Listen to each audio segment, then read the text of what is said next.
Number 3, Texas A&M travels to Como for a top 20 matchup versus the Missouri Tigers for a 2:30 kickoff in the SEC. Another great SEC matchup yet again. It's a really big game on paper, especially for Missouri. They've lost 2 out of their last 3. Their most recent loss, a close one to Vandy that they almost tied up at the end by way of a Hail Mary with a backup quarterback. And they're coming home after a bye week with a chance to kind of kickstart this tail end of their season and stay alive in the playoff race. They're 2 losses down. They don't have that kind of a schedule that gives them that consideration at 9-3. This is a must win for Missouri's playoff hopes. And for A&M, this is their chance to survive as the hunted. We saw it last year after the LSU win. It didn't go according to plan. You became the hunted, you lost a couple of players, and things didn't go well on the road. You let teams get off to a fast start, you weren't able to finish late, and it derailed your season. Now, I'm not trying to compare those two. I'm just saying you're going to get that kind of an effort from Missouri, and that's a guarantee. However, A&M has been really, really good in those hungry opponent spots so far this season because A&M's been a top 10 team for weeks now with opportunities for opponents to get right against you. I mean, you can look at the Auburn game coming off of that big OU loss, a very pivotal game on their season. We felt like that was a fork in the road kind of a game for Auburn and OU. Auburn comes to Kyle Field, plays A&M really tough, but A&M's defense really slams the door shut over and over and over again, no matter what happened in that game, got them to win. You can look at the LSU game last weekend. LSU coming off of a loss to Vandy, something that these last 2 opponents will share in common. LSU had a chance to save their season and save their coach. And for a couple of quarters, they did by way of A&M mistakes. But then A&M goes and plays their absolute best football in the Mike Elko era for 2 straight quarters, scores 35 unanswered points. So I think A&M's in a great place here to really just keep this going, keep that steady heartbeat, keep that kind of mantra of improvement and workmanship going forward in this season, despite whatever intangibles might hit the team. But that is something that's factored into here. That is something we're going to look out for. And I believe A&M, checks that box. But Missouri brings a lot of talent and a lot of good stuff. And I'm excited to break this game down with you guys today. Thanks for being here, guys. We're going to go through matchups. I'm going to give you guys a score prediction. We're going to talk about keys to the game. We're going to break down all things A&M versus Missouri coming off of the bye week for both games, for both teams, I mean. And we're going to have a lot of fun doing it. So, guys, thanks for being here. Like and sub if you like this kind of content. Shout out to RHOBACK. 20% off discount code is Drewtamu. Great activewear, hats, polos, quarter zips in your favorite teams. Probably A&M, maybe Missouri. In their colors, with their logos. Check them out. Link in the description. They do not make blankets, by the way. This is my own blanket that was left on my hotel bed in College Station last time I was there. Will Lee wrote me a note. But let's talk about this game. A&M is currently a 6.5-point favorite on the road at Missouri. And I think that sounds about right because A&M, they haven't really shown too much of a problem going on the road offensively, right? This offense has traveled, averaging over 40 points a game on the road so far this season through 3 games, Notre Dame, Arkansas, and LSU. And I think Missouri's a tough out. I think this is a good team. I think this is a team that should be within a touchdown on the spread, and I think this makes a lot of sense given the home field advantage. Maybe on a neutral field, you give it maybe closer to that -9. I think it sounds about right, and the over-under is set at 47.5. And I'll let you know if I agree with that at the end of this video when I give you my official score prediction for the game. But let's talk about Missouri. And obviously, a lot of storylines for Missouri. First and foremost, Matt Zollers coming in for Bo Pribula, who went down for several weeks last week with a dislocated ankle. Apparently, no structural damage, just a clean dislocation. Could return this season. We'll look out for that, but it won't be this weekend. Man, they got a good running back. Ahmad Hardy can make you miss, can drag you forward. But I think if I'm looking at Missouri, the number one strength of this team this year, and Ahmad Hardy's right there, I think it's their defensive line, and that is highlighted by a couple of really, really good defensive ends, number 8 and number 9. We're going to go by numbers here because names kind of come and go, and I think numbers kind of help paint a picture when you're looking at a team for a week. Plus, I forget names. So number 8 and number 9, they have 5 sacks apiece. They can get after it in the running game. They're extremely athletic. They're kind of on the A&M spectrum of defensive ends where it's kind of the lighter build instead of the bulkier 285-pounders. These guys are both around 260. They're quick. They get after the quarterback. They're going to be a tough out for A&M's offensive line. They're also good on the interior. There's some depth here too, but the main 2 guys, number 7, he's their bigger stalwart up front. He's about 6'4", 325 pounds, a big dude. Then the other guy's more slight-footed. weighing 285 pounds, a guy that can get some penetration, number 10. Look out for him in pass rush. He can get after it from the interior. And this is a real test for the A&M offensive line, who right now looks like one of the very best in the country. This is good on good. This is strength on strength. A&M has a lot of strength. Missouri has a lot of strengths, but I think if you're kind of circling where they're the best, I think we're looking at A&M's offensive line. We're looking at Missouri's defensive line. So this is a really good popcorn matchup, guys. When this ball snaps, make sure you're looking at that line of scrimmage, because it's going to be really, really entertaining. And, right now, to be honest, as good as this Missouri defensive line clearly is on tape and has been this year, I think A&M's O-line can go toe-to-toe with them. A&M's O-line has been superb through SEC play. And you look at a lot of offensive lines across the country, and a lot of them have experience, a lot of them have talent. But A&M, at the individual level of the offensive line, if you just go watch play-by-play, very rarely do they lose their individual assignments. Very rarely are they giving up jailbreaks, leakages. That has not been the case for A&M, and Missouri will certainly test them in ways I don't think they've been tested so far in this season. I'm going to confidently say that Missouri is the best defensive line you'll have seen so far this year, and I know Auburn might have something to say about that, but I think in terms of a team that believes and will play their best and believes in their coach and is well coached, I think it's this Missouri defensive line. I'm still going to give A&M a slight edge here, because I think this is best-in-class offensive line. While Missouri is a really good defensive line, I think A&M might have the very best offensive line in the country. But it is certainly a test, and is certainly where my eyes will be drawn first in this game. They also have a couple of really good linebackers, highlighted by number 40, who is their tackle leader, who is a tackle eater, great in pursuit, plays downhill, hits you hard, and is a sound tackler. So this front seven for Missouri, really, really strong. I'll be really curious to see A&M's ability to establish a run game still post-time with Le'Veon Moss. We got note from Mike Elko today that he will return most likely during the regular season, but that'll be down the road. It won't be this weekend. So I'm going to be looking at Ruben Owens to keep building on that patience, that pace as a runner. I'm going to be looking at Jamarian Morrow to keep picking up where he left off. He's getting better and better as a true freshman. He might be our most talented running back right now. I mean, the skill set we're seeing in some limited sample size, both in receiving and running, is really, really good for Morrow. So I'm looking at these two. I'm looking at Amari to continue his solid pass pro as a passing down back. And I'm looking at E.J. Smith as our later game back, maybe get some short yardage stuff going too. But I think establishing this run's a really big deal for A&M this game. I think A&M can have some success against A&M against Missouri's secondary. Some familiar names out there. Jalen Catalon at safety, a guy that we saw like 20 years ago at Arkansas. I think he was in Arkansas in like the 2020 season, like 5 years ago, 6 years ago, something like that. He's been around a long time. And then Toviano Pride and Dre Norwood are a couple of guys that A&M's very familiar with from the recruiting front, and those will be the corners for them. And they have a really, really big nickel. He's 6'2", 220 pounds, number 13, Dalen Carnell. It's a star hybrid nickel linebacker role. He does it all. He'll play inside. He'll cover the slot. He'll cover tight ends.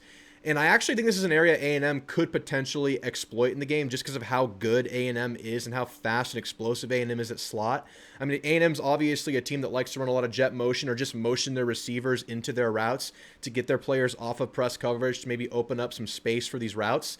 And I think with the quickness of a guy like Craver or Concepcion or Bussy, whoever it might be in a given play, I think if you find that matchup, that's something you can get going in the short game, in the quick route game, in the quick game, and maybe get some catch and run stuff going, because A&M should have kind of that slight-footedness advantage in that matchup. Now, that might be really good for Missouri in the tight end game, and he might do really well when A&M goes two tight end set like they like to do a lot.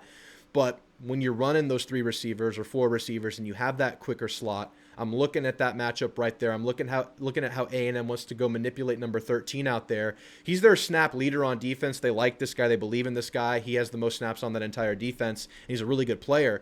But just in terms of frame for frame, body for body, I would like to see how A&M does there. And I think A&M does have an explosiveness and kind of a skill advantage versus the secondary. So be real interesting to see how A&M plays it. It'll be really interesting to see how much protection Marcel Reed gets. As good as this pass rush is, with 4, with 5, whatever they want to bring, I just have a certain level of belief in this A&M offensive line, but it will certainly be tested in this matchup. I'll give you some keys to the game a little bit later. Let's talk about the other side of the football. Missouri's offense obviously is in life post Bo Pribula, dislocated ankle last week, is expected to return eventually, but not this week. Also, their tight end, Norfleet, number 87, really good safety valve, really big player for them, has a lot of 5 touchdowns, I think, on the year. Both of them will be out this game most likely.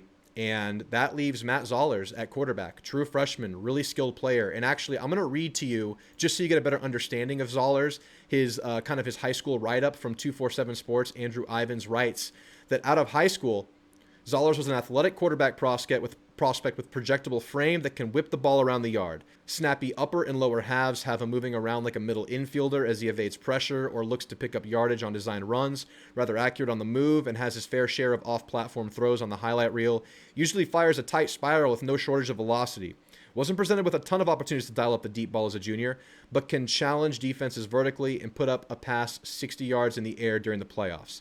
And we saw that in the Hail Mary versus Vandy that was actually nearly caught at the goal line. It would have been short. It was called incomplete. It could have been reviewed and called complete, but hell of an arm. I'll finish the write-up. Can get caught at times trying to do a little too much off script, but should be viewed as a new age signal caller that can make an impact both with his arms and legs. Will likely need some time to get adjusted to the speed and demands of the college game, but took a big step forward as a junior and has proven to be a competitor under the lights. And I thought he was very much a competitor versus Vandy, and I really liked kind of his headspace when he got into that game. Completed a lot of passes, took what was there, did not get too aggressive, didn't try to do too much. I felt like he knew the assignment, and he was just calm, cool, and collected there. When they showed his eyes, they were sound, they were confident. He didn't seem jittery. He didn't seem like the moment was too big for him. And that was a road, quick change kind of action for him at Vandy in a close game. And I thought he did really, really well. And again, he wasn't forcing things. He just kind of took what was there. He took what the defense gave and delivered accurate balls. Now, I'm really curious to see what they look like when they're in clear passing scenarios against A&M's pass rush, but I don't think this is the wet behind the ears kind of get in there junior kind of a game for a freshman quarterback. He's a 95 rated blue chip prospect according to 247. This is a really good quarterback. He is just really, really young. But obviously, it's the Ahmad Hardy show. It's a really good running back, man. He was a superstar in yards after contact in the early portion of the year. That's kind of changed a little bit once they went up against Alabama and Auburn, who took away a lot of what Missouri likes to do. And Missouri's a stretch running team first. That's what they build everything off of. That's what they build their play action off of. That's where they want to go with their running backs. They want to get them moving outside and then cutting up field, getting them to that next level. And Auburn and Alabama did a really good job of kind of just stabbing that stretch run blocking scheme. If you can kind of make that runner kind of have to bend outside and get off his track going outside by way of just defensive linemen just pushing and penetrating into the backfield, that's how you beat stretch run. And they're going to try to do that over and over again with a really good offensive line. I would say they're definitely stronger on the defensive side of the trenches, but a quality offensive line that can get a run push. I think they're a little bit better in pass pro than at run push. They just have a really freaking good running back. And he's not the only running back. The backup, number 20, Jamal Roberts, is also a quality back. So they have a couple of really good guys, but Ahmad Hardy is a star, a superstar running back that A&M will have their hands full with.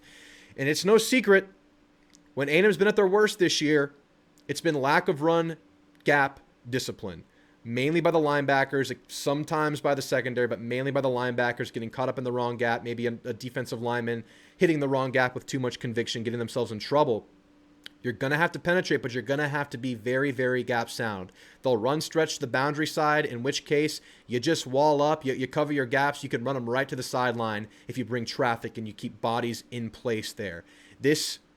Stopping this running attack is going to be all about gap discipline if they indeed continue to run this stretch run primarily as they have in previous games. And they're coming off of a bye, so there could be wrinkles, there could be changes. They like to run some end-around stuff. They have some athletic receivers. Number 3, really athletic and fast, explosive player. They'll try to get him the ball in space. They'll try to give him the ball on end-arounds. Number 2, Marquez Johnson, another fast, athletic guy, but he's made some really tough catches out in open field too. You got to look out for number 1, and I'm gonna suffer with the name here. This is how it's pronounced. It's Donovan Olugbode, true freshman, but in the big moments of some of their big games like Alabama, he's been the go-to guy. He's coming on, he's emerging, he can do a lot of things out there. Some good receivers out there. I like our DB group. I think that we might be able to go toe-to-toe with that group, but there's some names to look out for there. Joshua Manning, kind of the bigger-bodied safety valve style receiver, number 0. But it's all about stopping this running game. There's going to be this narrative about how much can A&M confuse this young passer, how much can A&M get in his head, how early and often can they hit him. I think A&M just needs to be disciplined. Just be gap sound. You're physically elite on defense. You have an elite defensive line. Your linebackers are coming on and getting better. I expect some really good things from Scooby Williams going forward. I think I saw some stuff in that LSU game that tells me he's ready to go, and you're going to have an amazing three-headed monster at linebacker here, four-headed, because they give Noah Mikael some spell reps later in drives or at portions in the game. But when you're looking at Sanford, York, and Scooby, this is their game, man. This is the one where they go take a commanding hold of this season, where they've been kind of up and down at times, but I thought they were really, really good lately. And you look at that LSU game, and I'm going to talk more about A&M in the coming videos this week. I'll do some more A&M-centric stuff this week. LSU, they popped some runs early against A&M, and they kind of went away from the running game late. But I thought A&M was actually really gap sound against LSU, and those runs were popped by crackback blocks from their receivers or their giant tight end, Trey'Dez Green, who lined up at receiver. And I think if A&M were ready for that, they could have combated it more effectively. So I'm really curious to see how good that gap discipline is against a Missouri offense that will run everything off of stretch. Now, they're going to throw some power in there. They're going to throw some inside and outside zone in there. But the stretch run, the teams that have taken that away have really taken Missouri down a notch. Now, when the running game has been taken away from Missouri, that's when they've suffered a little bit. We'll see how Matt Zollers does. I think he's just a more sound passer than Pribula. Pribula was kind of feast or famine, much more willing to run. I'm curious to see how that goes. But when things have broken down, they've really leaned on quarterback run. What made them, a worthy adversary to Bama offensively in that game was Pribula running. I mean, they were a bunch of designed runs for Pribula in that game, and that was when the stretch run was not there. That's what Alabama took away and led them to the win late in that game. They made them be a vertical passing team, and that really worked in their favor. Now, I'm really curious to see how much they're willing to run Zollers now that they know he's their third-string quarterback, and you don't want to go beyond that. I don't even know what's beyond that. So I'm very interested to see where they go if A&M's able to take away that stretch run game. And because of that, I'll get into my keys to the game. Defensively for A&M, the number one key is to take away the stretch run, because that's where they build everything. There are going to be wrinkles. There are going to be a lot of things. There's going to be a young quarterback out there. You take away stretch run. You take away outside zone.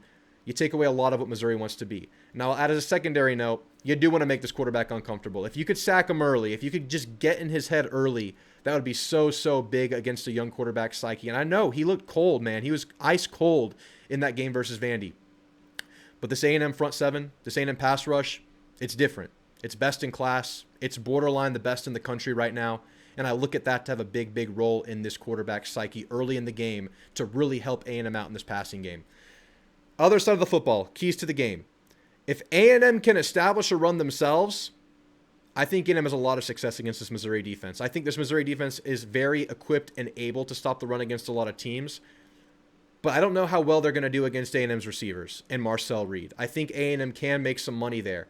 But if you're multifaceted, if you have pass and run and you're building off that running game into the passing game and they're kind of going hand in hand, teeing off back and forth, I think that's A&M's path to a lot of points this game. But it is a really good defense, man. It's going to be a tough ask, but if A&M can establish a run, get over 4.5 yards a carry, which is tough to do against this defense, I think A&M can, score more than enough to win this game. And then for Missouri, it's can you make A&M one-dimensional? Can you make Marcel Reed a pocket passer? The same thing that everybody's had kind of going up against A&M. And Marcel Reed has obviously grown tremendously as a pocket passer. These receivers have helped him a lot. But if you're going up against a really good offense that A&M has, you got to limit something. Limit the running game. Give yourself the best chance there. Again, I just think A&M matches up well against that secondary. Having said all of that, keys to the game, breakdowns, matchups, Vegas line, A&M 6.5-point favorite.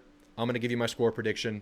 I have A&M covering, winning this game 34-21. I think this A&M offense is too multifaceted against a defense that is really, really good up front, but I think can be had a little bit in the secondary. I think A&M's versatility is what shines through and gets them to that 34-point margin. And I do think having the quarterback switch, and you're coming off of a bye, but I really don't know how much wrinkle you're willing to add to a young quarterback's plate. There will be some different things in the running game. They're going to throw some end arounds. They're going to throw some screens. But A&M's been really good against that stuff. A&M's been really, really good against the screen. But A&M has to stop stretch run, and I think they're trending the right direction there. They can't revisit that, first half against Arkansas. They can't revisit that first half against UTSA. But if they're progressing the way I think they are, if this linebacker core is progressing the way I think it is, I think A&M can hold them to around 20 points. I'm going to give them 21. It could be 24. It could be 20. It could be right in there. But I have A&M winning by about 10 to 14 points, somewhere in that margin. So, guys, Give me your score prediction. Give me your keys to this game. Tell me why I'm right. Tell me why I'm wrong. If you're a Missouri fan in here, tell me why you're winning. I want to hear from you guys. Thank you so much for being here. Make sure you like and sub. Shout out RHOBACK again. Unfortunately, they don't make these fleece A&M blankets. You can find those elsewhere. You can maybe get those from the Missouri coaching staff. And I'll talk to you guys Thursday night, live show. Chance to call in. Chance to get the score right. If you call in with the correct score, you'll enter the Hall of Fame, and I'll send you my very last Marcel Reed Notre Dame moment card from Topps. I'll see you guys Thursday night in the live show. I will be dropping another A&M-centric video, another position-by-position update breakdown of my thoughts on the team as it stands right now. And we'll have a lot of fun getting into this week, what is it, week 11 game? Is it week 11 already? Hopefully we're only halfway through the amount of games A&M will play this year. They're at 8 right now, and you can play a maximum of 16 if you make it all the way. But guys, I'll talk to you soon. Like and sub. Thank you very much. Gig 'em.